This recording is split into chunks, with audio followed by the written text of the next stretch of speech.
बिस्मिल्लाहिर्रहमानिर्रहीम और अस्सलाम वालेकुम। आज सितंबर की 10 तारीख है और पाकिस्तान के अंदर इस वक्त इतवार की सुबह है। आज की इम्पॉर्टेंट ख़बरें और उनके ऊपर मेरा तज्ज़िया आपके सामने हाज़िर है।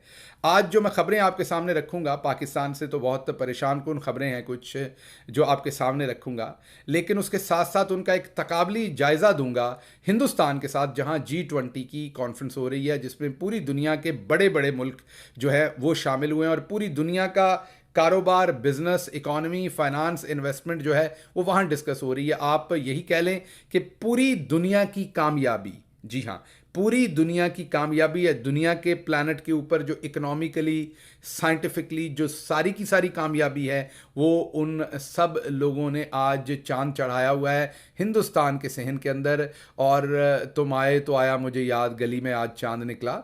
आज हिंदुस्तान की गली में चांद निकला हुआ है पूरी दुनिया का। वहाँ पर बाइडन से लेके आईएमएफ के हेड से लेके अफ्रीकन सारी नेशन से लेके वहाँ कैनेडियन प्राइम मिनिस्टर से लेके ब्रिटिश प्राइम मिनिस्टर से लेके वहाँ पर सऊदी प्रिंस, जिन्होंने हमें 25 अरब देने थे, ऊपर से गुजर गए बगैर बताए, बगैर पूछे। उन्होंने ये भी नहीं बताया कि चले मैं अपने जहाज़ में तेल ही आपके पास से भरवा लूँगा, ऊपर से गुजर गए। वो तमाम के तमाम आज हिंदुस्तान के अंदर है। वहाँ से कुछ खबरें आपके सामने रखूँगा, लेकिन पहले पाकिस्तान से खबरें रख दूँ, फिर एक एक खबर करके मैं तज्जिया दूंगा आपको कि हमारा और उनका पिछले 75 साल के अंदर फ़र्क कहाँ है और फ़र्क कहाँ निकला है। जब हिंदुस्तान के अंदर सबसे पहली खबर मैं यहाँ से शुरू करता हूँ कि इस वक्त आईएमएफ की जो डिप्टी हेड है, उनका नाम गीता गोपीनाथ है और वो सेकंड नंबर पे आप समझ लीजिए आईएमएफ के डिप्टी मैनेजिंग डायरेक्टर हैं। इससे पहले वो चीफ इकोनॉमिस्ट भी रही हैं आईएमएफ की। जब वो साड़ी में मलबूस, क्योंकि वो हिंदुस्तान से हैं, वो अपने हिंदुस्तान हेरिटेज कल्चर को सेलिब्रेट कर रही हैं, शोकेस कर रही हैं वो अपनी हिंदुस्तानियत को। वहाँ पर आईएमएफ को भी रिप्रेजेंट कर रही हैं और अपनी हिंदुस्तानियत को भी रिप्रेजेंट कर रही हैं। जब वो मोदी साहब के साथ खड़ी होकर तस्वीर बनवा रही हैं, जब वो ब्रिटिश प्राइम मिनिस्टर जो खुद एक हिंदुस्तानी नजाद हैं और वो भी अपनी हिंदुस्तानी हेरिटेज को सेलिब्रेट कर रहे हैं, शोकेस कर रहे हैं, और उसके साथ साथ बरतानिया को as a prime minister represent कर रहे हैं। गीता और ऋषि जो हैं वो हिंदुस्तान की एक सॉफ्ट इमेज को जहां इकट्ठे दोनों तस्वीर लेकर पूरी दुनिया को भेज रहे हैं, जहां पर गीता गोपीनाथ जो है वो दुनिया के दूसरे आए हुए बड़े लीडर्स के साथ साड़ी में मलबूस खड़ी तस्वीरें बनवा रही हैं और भरपूर तरीके से इंटरेक्ट कर रही हैं। वहाँ पर पाकिस्तान से आपके सामने खबरें रखता हूँ, हम अपनी करतूत क्या कर रहे हैं। एन उसी वक्त गीता गोपीनाथ जितनी ही पढ़ी लिखी, उनसे कहीं ज़्यादा मेरे ख्याल में वाइज, उनसे कहीं ज़्यादा मेरे ख्याल में जहांदीदा, उनसे कहीं ज़्यादा मेहनती डॉक्टर सानिया निश्तर, जिन्होंने दुनिया के वर्ल्ड क्लास इदारों के ऊपर काम किया और जिन्होंने पाकिस्तान के अंदर गरीबों के लिए बेहतरीन काम किया। कसूर उनका यह है कि वो इमरान खान की पार्टी की सेनेटर हैं और आज जब गीता गोपीनाथ जो हैं वो वहाँ पूरी दुनिया के अंदर अपने हेरिटेज को, अपनी तालीम को, अपने दिमाग को, अपनी काबिलियत को सेलिब्रेट कर रही थी, शोकेस कर रही थी, एन उस वक्त डॉक्टर सानिया निश्तर को हम रावलपिंडी में नैब के दफ्तर में बुलाकर उनकी इन्वेस्टिगेशन कर रहे थे। इन्वेस्टिगेशन क्यों कर रहे थे? इसलिए नहीं कि उन्होंने कोई करप्शन की है, इन्वेस्टिगेशन इसलिए कर रहे थे कि इमरान खान को अलकादर ट्रस्ट केस में फंसाना है और वो एक ट्रस्ट यूनिवर्सिटी है गरीबों के लिए बनी और शायद उसके बोर्ड के ऊपर या उसकी किसी प्लानिंग में बेचारी डॉक्टर सानिया निश्तर ने भी गरीबों की यूनिवर्सिटी बनाने में कोई मशवरा दे दिया होगा। तो हम डॉक्टर सानिया निश्तर को उसकी सज़ा दे रहे थे जब गीता गोपीनाथ जो है वो सेलिब्रेट कर रही थी, हम इधर सेलिब्रेशन कर रहे थे। यही नहीं रुके हम, हमारे पास खतीजा शाह थी जिसने पाकिस्तान का पूरी दुनिया के अंदर नाम रोशन किया, एक एंटरप्रेन्योर के तौर पर, एक खातून के तौर पर, एक पढ़ी लिखी खातून के तौर पर एक वर्ल्ड क्लास ब्रांड बनाया।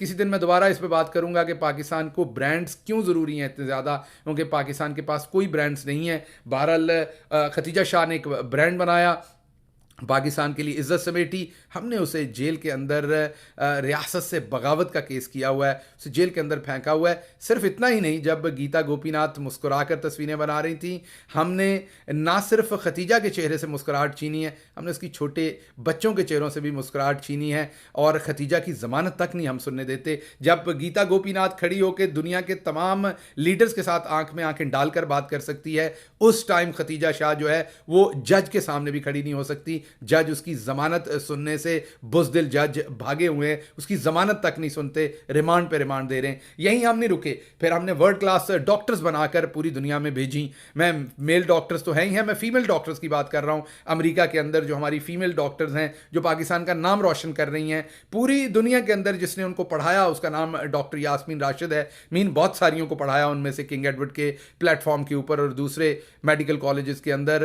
कैंसर से वो लड़ी, इस टाइम मुअम्मर हैं वो, उमर रसीदा हैं, सियासत में आ बैठी, गलती ये थी। इमरान खान का साथ दे बैठी, गलती ये थी। जब गीता गोपीनाथ वहाँ पर अपने हेरिटेज को, अपनी तालीम को, अपनी उम्र भर की, अभी तो वो यंग हैं गीता गोपीनाथ, बहरहाल जो भी उनकी अभी तक प्रोफेशनल उम्र है उसको सेलिब्रेट कर रही थी, हमने डॉक्टर यास्मीन राशिद को एड़ियाँ रगड़ रगड़ कर मरने के लिए हमने जेल की अथाह गहराइयों के अंदर फेंका हुआ है। और याद रखिए उनकी ज़मानत भी हम सुनने को तैयार नहीं है। यहीं पर नहीं है, हमने आगे इससे भी बहुत आगे के काम किए हुए हैं। हमने जब गीता गोपीनाथ वहाँ पर खड़ी थी तो हमने कहा कि ये किस तरीके से हो सकता है कि हमारी कोई और पढ़ी लिखी खातून जो है वो अंदर ना जाए। तो फिर आप सबको पता है कि हमारी सबसे मशहूर जो एमएनए हैं केपीके से, उनके साथ क्या किया गया, उनको भी इसी तरीके से जेल में रखा गया है। जब गीता गोपीनाथ वहाँ पर सेलिब्रेट कर रही थी, हमने अपनी औरतों का क्या हशर किया हुआ है यहाँ पर। यही बात ख़त्म नहीं होगी, इन दोनों खबरों को, तीनों खबरों को ऐसे नहीं